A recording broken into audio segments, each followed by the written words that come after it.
Good day, everyone. Good day, sir. So, how's your day? It's fine, sir. Oh, how's your weekend? Is it okay? Yes, sir. Oh, I'm happy to hear that. So, before we start, who's our prayer leader for today? Sir. So, yes, Nicole. So, let us all stand and let's bow our head. In the Father, the Son, Holy Spirit.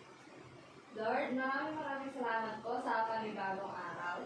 Sana po bigyan niyo po kami ng katalinuhan upang matutunan ang bagong kaalaman ngayong araw. Amen. Amen. Father, Son, Holy Spirit. Amen. So before we start our new lesson, let's have some recap. What was our previous lesson? So yes, Trixie? Skin. Okay, very good. What is skin? Sir, Yes, Nicole. skin is the largest organ of our body. Okay, very good. So, what are the layers of the skin?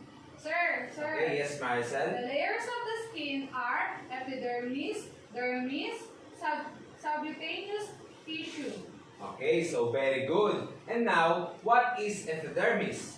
Yes, Trixie. Epidermis is the outer layer of the skin. Okay, so very good. And now, what is dermis? Sir, Yes, Nicole. dermis is beneath the epidermis, contains hair follicles and sweat glands. So, ayun, very good. So, marami kayong natutunan sa ating nakaraang lesson. So, mag-move na tayo sa ating panibagong lesson kung saan may ipapanood ako sa inyong video at kailangan niyo siyang panoorin dahil magkakaroon ako sa inyo ng follow-up questions. Yes, sir. Yan. Yes, sir.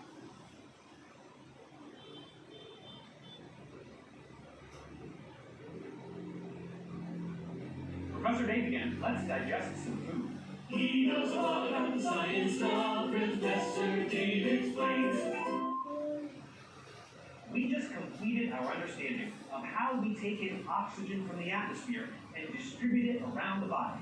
But our cells need more than just oxygen. We need nutrients to sustain our bodily functions, which means we need to eat food. And that food needs to get broken down into tiny components that cells can use for energy production. So how does this work? Let's look at the digestive system now. The digestive system can be split up into two parts. The alimentary canal, also known as the gastrointestinal tract, or GI tract, is essentially one long continuous tube that starts at your mouth, where food goes in, and winds all the way down the body and at the anus, where some of the food comes back out. Along the way, much of the food is broken down into molecular fragments that can be absorbed through the lining of this tract and into the blood that surrounds.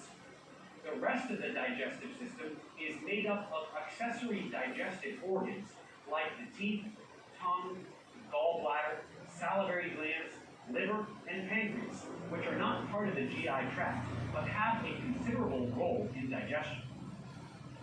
All of these components work together to produce a sequence of 6 actions. First, ingestion. This is the basic act of eating, meaning putting food into your mouth. Next is propulsion. This begins when you swallow the food and continues with involuntary peristalsis, which is part of the autonomic nervous system. These actions push food along the GI tract, down the pharynx and esophagus, and down into the stomach, eventually continuing through the intestines and out the anus. This happens with the help of an action called segmentation, or successive local constrictions in the GI tract. The third is mechanical breakdown, which begins by using teeth and saliva and continues with further breakdown by digestive juices in the stomach, a very acidic environment due to the presence of gastric acid, which contains hydrochloric acid. Next is the part that is more formally referred to as digestion. This is when enzymes go and perform highly directed chemical reactions to break down all the polymers in the food. They break proteins down into individual amino acids, polysaccharides into individual monosaccharides, and so forth, which is categorically different from the earlier mechanical methods of breakdown. Next, once everything is broken down as much as it can be, absorption will occur, where all of these nutrients pass through the lining of the small and large intestines into blood and lymph on the other side. Finally, anything that is not absorbed by the body will be dealt with during defecation, where it is expunged from the body in the form of feces. All of this is aided by specific chemical stimuli that activate certain reflexes, some of which are mediated by the central nervous system. So, yan. Yan ang ating digestive system. Ito ang ating digestive system. So, pakibasa nga yung mga parts ng digestive system. Yes, Nicole. Liver, gallbladder, duodenum, stomach, pancreas, and small intestine. Very good. So, yan ang ating part ng digestive system. So, ito na yung follow-up question ko. What are the body organs needed to function in the digestive system? Sir. Yes, Nicole.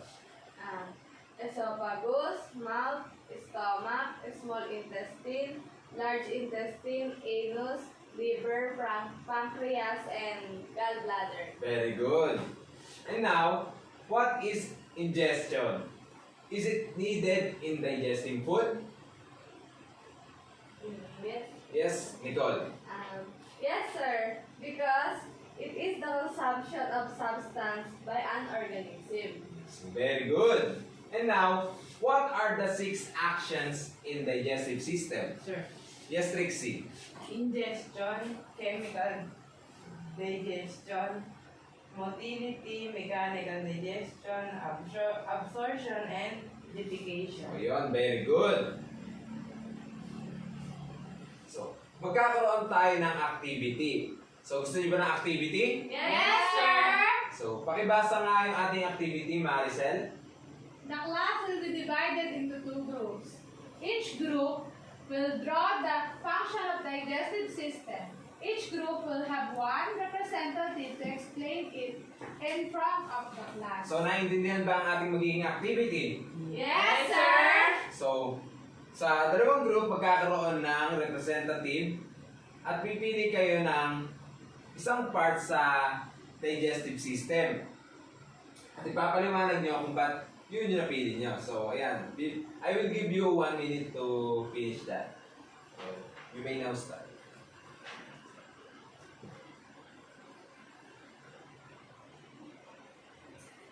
We're done, sir. Okay, so... Sir. Sino muna? Group one. Yes, group 1. We chose mouth.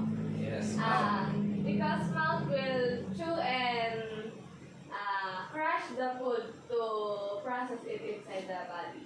So, very good. So, sino pa? Sir, Yes, group 2. ang napili namin ay large intestine. So, large intestine. Oo, sir. Kasi pag nadurog na lahat ng pagkain ay dadaan na dito sa large intestine yung mga nadurog na pagkain. So, very good. So, next. Each part of your digestive system helps to move food and liquid through your GI tract. Break food and liquid into smaller parts or both. Once foods are broken into small enough parts, your body can absorb and move the nutrients to where they are needed. Your large intestine absorbs water, and the waste products of digestion become stool. Nerves and hormones helps control the digestive process. Mouth is one of the important body organ. The mouth will chew and crush the foods, then continually transfer the foods to go through inside our body, and other body organ will function. So, dito ay pinapaliwanag na yung digestive system, talagang mahalaga siya sa katawan ng tao na part. Kasi, pag-umpisa sa bibig, yan, so kakain ka. Halimbawa, yung pagkain dadaan dito sa intestine mo, sa large intestine, papunta dito sa stomach, at lalabas siya dito sa may anus natin. So, siya yung dumi. So, magkakaroon ulit tayo ng isa pang activity. So, gusto niyo pa ba ng isang activity? Yes, sir! So, ayan. So, pakibasa nga ang ating next na activity. Yes, Nicole? The class will be divided into two groups. Each group will be given a muscle of a body organ that function during digesting food. So, ayan. Naintindihan ba ang ating susunod na activity? Yes, so, gagawa sir! tayo ng puzzle. So, bibigyan ko yun ng 2 minuto para mayari ang inyong activity. So, you may now start now. Okay.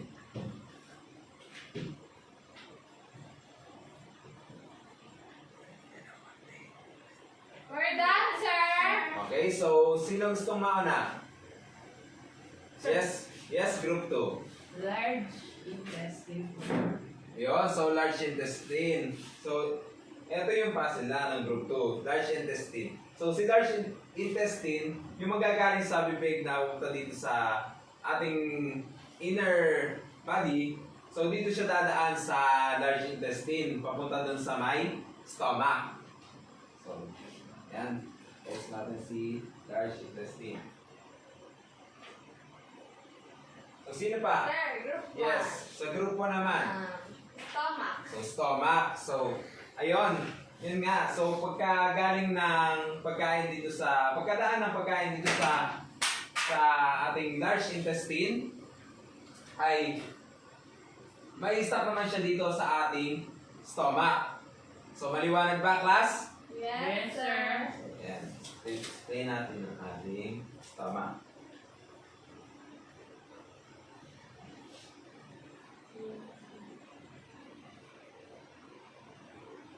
So, kumuha kayo ng isang buong papel at magkakaroon tayo ng short quiz. So, mag-start na kayo.